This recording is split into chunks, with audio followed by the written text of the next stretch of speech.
ta bóng ôn thọp chung lịch nhầm ón chung tha ca để dương nơi riêng nơi thân ạ bạn thôm rồi có thân ạ bị lai rồi có thân ạ sẽ có bị lai thà ta hai đôi đại miên mộc bị chia chăn lại ai dương riêng hai mộc bị chia từng ón nắng praka từng ó rồi có chừng này trong miên chừng ngồi chỉ chăn được không chật hay vì có ao chừng lại mùi hà mộc bị chia đại dương riêng từng ó đại riêng pisala nắng mình tha mộc bị chia cái nứt bị chia rục bị chia kimi bị chia cứ mình ai vô mà praka bànទាំងអស់ទេដោយសារអីដោយសារតែវាមិនត្រូវជាមួយនឹងគោលដៅនៃដែលយើងត្រូវប្រើប្រចាំថ្ងៃនឹងឯងអញ្ចឹងហើយទើបខ្ញុំលើកយកប្រធានបទមួយគឺការកំណត់គោលដៅហើយការកំណត់គោលដៅរបស់ខ្ញុំ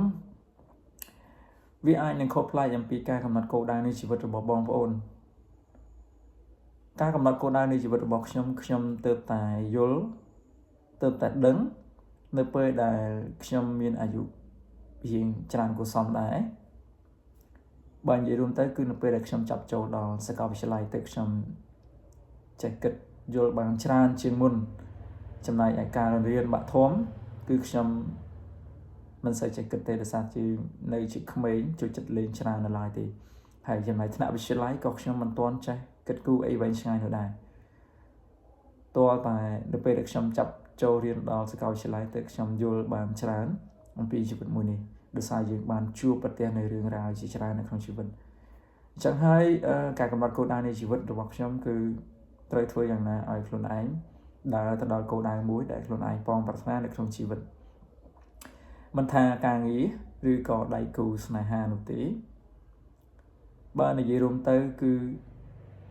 វាមានសារៈសំខាន់សម្រាប់ជីវិតរបស់យើងពីព្រោះជីវិតរបស់យើងនៅថ្ងៃអនាគតគឺត្រូវតែមានការងារមានដៃគូជីវិតមានទីកន្លែងស្នាក់នៅសមរម្យមានអាហារហូបចុកគ្រប់គ្រាន់ហើយខ្ញុំបាននិយាយចំទៅគឺខ្ញុំកំណត់គោលដៅនៃជីវិតរបស់ខ្ញុំរួចហើយនៅពេលដែលខ្ញុំចាប់ចូលរៀននៅថ្នាក់វិទ្យាសាស្ត្រគឺផ្នែកពេទ្យហ្នឹងឯងគឺខ្ញុំសម្រេចថាខ្ញុំត្រូវតែបញ្ចប់វាឲ្យបានហើយគោលដៅនោះគឺខ្ញុំចង់មានកន្លែងផ្ទាល់ខ្លួនមួយដែលអាចព្យាបាលអ្នកជំងឺបែបសាមញ្ញធម្មតាហើយរស់នៅជុំគ្រួសារជាពិសេសគឺភរិយាហើយនិងកូនរបស់ខ្ញុំនោះគឺជារឿងដែលមានសារៈសំខាន់សម្រាប់ខ្ញុំហើយវាជារឿងមួយដែលមានសុភមង្គលសម្រាប់ខ្ញុំមិនត្រូវការងារខ្ពង់ខ្ពស់ឬក៏ប្រាក់ខែធំដុំច្រើនប៉ុន្តែរកតែពេលជុំគ្រួសារមិនបាននោះឡើយមិនមែនឲ្យតែ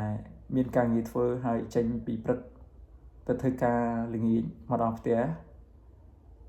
ហើយមិនសូវមានពេលវេលាជុំប្រពន្ធជុំកូននោះទេគឺខ្ញុំចូលចិត្តការងារណាដែលសាមញ្ញធម្មតាដែលអាចនៅជុំគ្រួសារបានគឺវាមានតម្លៃសម្រាប់ខ្ញុំចុះចំណែកបងប្អូនវិញបងប្អូនមានដាក់គោលដៅសម្រាប់ជីវិតហើយឬនៅការកំណត់គោលដៅនៃជីវិតគឺមានច្រើនបែបច្រើនយ៉ាងហើយការកំណត់គោលដៅទៅលើការរៀនសូត្រក៏វាមានច្រើនបែបដែរដូចជាការរៀនសូត្រនៅសាលាអញ្ចឹងសម្រាប់បងប្អូនចំនួនក្រោយមានដឹងថាខ្លួនឯងទៅរៀនរាល់ថ្ងៃទៅរៀនចង់បានអីពីសាលាទៅរៀនចង់បានអីអំពីលោកគ្រូអ្នកគ្រូសួរថាថ្ងៃនេះទៅសាលាទៅរៀនចង់ចេះអ្វីខ្លះប្រសិនបើបងប្អូនមិនទាន់ដឹងអំពីគោលដៅនេះទេសូមដាក់គោលដៅពីថ្ងៃនេះតទៅត្រូវដឹងថាថ្ងៃនេះខ្ញុំរៀនមុខវិជ្ជាអ្វីហើយខ្ញុំទៅរៀនគឺចង់ចេះអ្វីពីសាលាហើយអ្វីដែលយើងចង់ចេះហ្នឹងសួរថាយកមកប្រើការបានទេប្រសិនបើវាមានតម្លៃសម្រាប់បងប្អូនយកមកប្រើការបងប្អូនគួរណាស់តែខិតខំប្រឹងប្រែងប្រមូលលើចំណេះទាំងអស់នោះយកមកប្រើការឲ្យបានជាដុំកំភួនខ្ញុំសូមលើកឧទាហរណ៍ដូចជារូបមន្តគណិតវិទ្យាមួយចំនួនចុះរូបមន្តសិតតែមានintegral មាន derivative ប៉ុន្តែដល់ពេលជាក់ស្ដែងបងប្អូនខ្លះមួយចំនួនសូមអធិស្ឋានសោះអាចនិយាយនឹងប៉ះពាល់អារម្មណ៍បងប្អូនពីព្រោះអីពេលខ្លះគឺវាដូច្នោះមែន យើងរៀនដល់រូបមន្ត integral derivative ប៉ុន្តែជាក់ស្ដែងរៀនចប់ទី12អ្នកខ្លះមិនទាំងចេះបូកដកគុណចែកលេខផងពេលខ្លះមិនដឹងថាតើពេលចេញទៅរកស៊ីត្រូវអាប់លុយឬក៏ចំណាយបែងចែកចំណាយចំណូលនឹងយ៉ាងម៉េចផងនេះហើយគឺជារឿងចាំបាច់ដែលបងប្អូនត្រូវដឹងថាការកំណត់គោលដៅ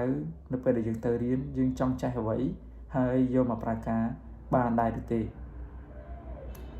មិនមែនមុខវិជ្ជាទាំងអស់ហ្នឹងមិនសារៈសំខាន់មិនមានសារៈសំខាន់សម្រាប់បងប្អូនទេក៏ប៉ុន្តែ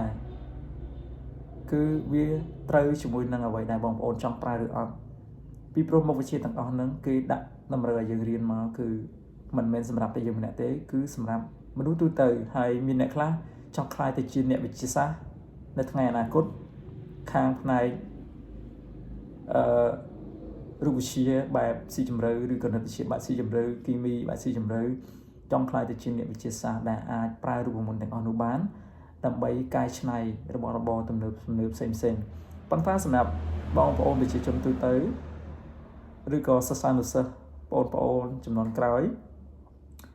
ដែលចង់ប្រើរូបមន្តទាំងអស់ហ្នឹងប៉ុន្តែវាមិនត្រូវជាមួយអ្វីដែលបងប្អូនយកមកប្រើការបងប្អូនគ្រាន់តែទៅទិញលក់ដូរចាយលុយទៅលើសម្ភារៈនេះសម្ភារៈនោះការបែងចែកចំណូលចំណាយនៅក្នុងគ្រួសារអញ្ចឹងចាំបាច់អីទៅប្រើរូបមន្ត integral ឬក៏ derivative វាគឺជារឿងមួយដ៏កំប្លែងមួយសម្រាប់ជីវិតថាតើហេតុអ្វីបានជាបងប្អូនដើរគោលដៅមួយនោះវាមិនត្រូវដោយសារតែបងប្អូនទៅសាលាគឺមិនដឹងថាខ្លួនឯងចង់ចេះអ្វីហើយយករបស់ទាំងអស់ហ្នឹងយកទៅប្រើរបៀបម៉េចខ្ញុំលើកទឹកចិត្តមេរៀនមួយចំនួនដែលមានតម្លៃហើយមានប្រយោជន៍ដូចជាមេរៀនផ្នែកគីមីវិទ្យាមានមេរៀនខ្លះគឺអាចយកមកប្រើការបានដូចជាការលាយសារធាតុផ្សេងមួយចំនួនយកមកធ្វើជារបស់រក្សាទុកកែច្នៃសម្រាប់រក្សាទុកផលិតផលឬក៏របស់របរប្រើប្រាស់គឺមានប្រយោជន៍មែនទែនហើយចំណែកជីវវិទ្យាក៏ដូចគ្នាដែរគឺមានផ្នែកខ្លះគឺមានប្រយោជន៍ដូចជាការផ្សំដើមឈើការយកសារធាតុចិញ្ចឹមពីរុក្ខជាតិផ្សេងហ្នឹងយកទៅធ្វើជាជីសម្រាប់រុក្ខជាតិដំណាំរបស់យើងគឺមានប្រយោជន៍ក៏ប៉ុន្តែមានផ្នែកខ្លះគឺមិនសូវជាមានប្រយោជន៍សម្រាប់បងប្អូនទេដោយសារតែមិនត្រូវជាមួយនឹងអ្វីដែលបងប្អូនត្រូវការប្រើហើយនេះហើយគឺជាអ្វីដែលខ្ញុំចង់និយាយហើយចង់ឲ្យបងប្អូនចេះកំណត់គោលដៅមិនថាការកំណត់គោលដៅទៅលើការសិក្សារៀនសូត្រមិនថាការកំណត់គោលដៅធំគឺការកំណត់គោលដៅនៃជីវិតនេះឯងសួរថាតើបងប្អូនបានដាក់គោលដៅហើយនៅថាតើខ្ញុំនឹងខ្លាយទៅជាអ្វីនៅថ្ងៃអនាគតហើយខ្ញុំចង់ជ្រើសរើសដៃគូរបៀបម៉េចខ្ញុំចង់បានក្រុមគ្រួសាររបៀបម៉េចអានេះគឺគ្រាន់តែជាការសម្រេចចិត្តរបស់បងប្អូនចំណែកឯខ្ញុំបានកំណត់គោលដៅរបស់ខ្ញុំរួចហើយឥឡូវខ្ញុំខ្លាចទៅជាវិជ្ជបណ្ឌិតមួយរូបដែលនៅក្នុងដែលធ្វើការដោយខ្លួនឯងមានកន្លែងផ្ទាល់ខ្លួនសម្រាប់ខ្លួនឯងហើយអាចនៅជុំគ្រួសាររបស់ខ្ញុំទាំងភរិយាហើយនិងកូនរបស់ខ្ញុំហើយនេះគឺជាការចែករំលែកមួយដែលខ្ញុំចង់បើកឆាកចង់ឲ្យបងប្អូនរៀនយល់ហើយរៀនកំណត់គោលដៅនៃជីវិតនេះឯងប្រសិនបើយើងមិនបានកំណត់ទេគឺវាមិនខុសអ្វីអំពីការចង់ធ្វើម្ហូបប៉ុន្តែបែរជាមិនដឹងថាត្រូវធ្វើម្ហូបអីយើងមិនបានដាក់ឈ្មោះម្ហូបយើងមិនដឹងថាទៅផ្សារទៅទិញអីខ្លះទេអញ្ចឹងចង់ឲ្យបងប្អូនមានគោលដៅចង់ឲ្យបងប្អូនត្រូវដឹងរឿងមួយចំនួននៅក្នុងជីវិតរបស់យើងគឺវាបែបហ្នឹងបើសិនបើយើងបានកំណត់គោលដៅនេះហើយយើងបន្តដើរតាមជំហានរបស់វាទៅនោះបងប្អូននឹងទទួលបានជោគជ័យក្នុងផ្លែផ្កាជាជាមិនខានឡើយហើយសង្ឃឹមថាវីដេអូនេះទោះបីជាខ្ញុំនិយាយរៀងរញ៉េរញ៉ៃបន្តិចមែនក៏ប៉ុន្តែសង្ឃឹមថាបងប្អូននឹងទទួលបានចំណុចខ្លឹមមួយគឺការកំណត់គោលដៅនៃជីវិតមិនថារឿងកំណត់គោលដៅរឿងតូចតាចឬក៏រហូតដល់កំណត់គោលដៅធំគឺកំណត់គោលដៅនៃជីវិតនេះឯងគឺពិតជាមានសារៈសំខាន់មែនទែនអញ្ចឹងត្រូវចាំឲ្យច្បាស់អញ្ចឹងតើបងប្អូនថ្ងៃមុខចង់ខ្លាយជាអ្វី chẳng cua tại riêng này vậy hay bông ôn trong bàn theo dịp bài mấy chẳng bông ôn tới chơi đại cứu đại miền chơi được lẹt nè rồi bị mấy hay person là bông ôn trong bàn cônอย่างná ta bông ôn của bằng hạt bằng riêng của con côn nứng ta cô bằng hạt bằng riêng từ Việt Nam nâng đo phiệp cọ cái đai nâng phiệp sơ snai cho mình là hay person là bông ôn mình toàn miền cổ đai tê chẳng ai chỉ im đó công nón cổ đai ai bàn tới vớiอย่างណាយើងផ្ដើមពីគោលដៅតូចហើយរហូតដល់គោលដៅធំអញ្ចឹងខ្ញុំមានតែប៉ុណ្្នឹងទេហើយចង់ចែករំលែកដល់បងប្អូនសង្ឃឹមថាបងប្អូននឹងទទួលបាននៅចំណុចមួយនេះទោះបីជាខ្ញុំនិយាយច្រើនរឿងច្រើនបន្តិចក៏ប៉ុន្តែចំណុចខ្លឹមមានតែមួយទេគឺកំណត់គោលដៅនៃជីវិតត្រូវចេះកំណត់ហើយនេះគ្រាន់តែជាការនិយាយអំពីការកំណត់គោលដៅជីវិតរបស់ខ្ញុំទេហើយចំណែកបងប្អូនចង់កំណត់គោលដៅនៃជីវិតរបស់ខ្លួនបែបម៉េចអាហ្នឹងគឺជាសិទ្ធិរបស់បងប្អូនអញ្ចឹងសង្ឃឹមថាវីដេអូនេះមានប្រយោជន៍ហើយជួបគ្នានៅវីដេអូផ្សេងទៀតដែលខ្ញុំនឹងលើកយកមកនិយាយជាបន្តបាទសូមអរគុណជួបគ្នាឱកាសក្រោយ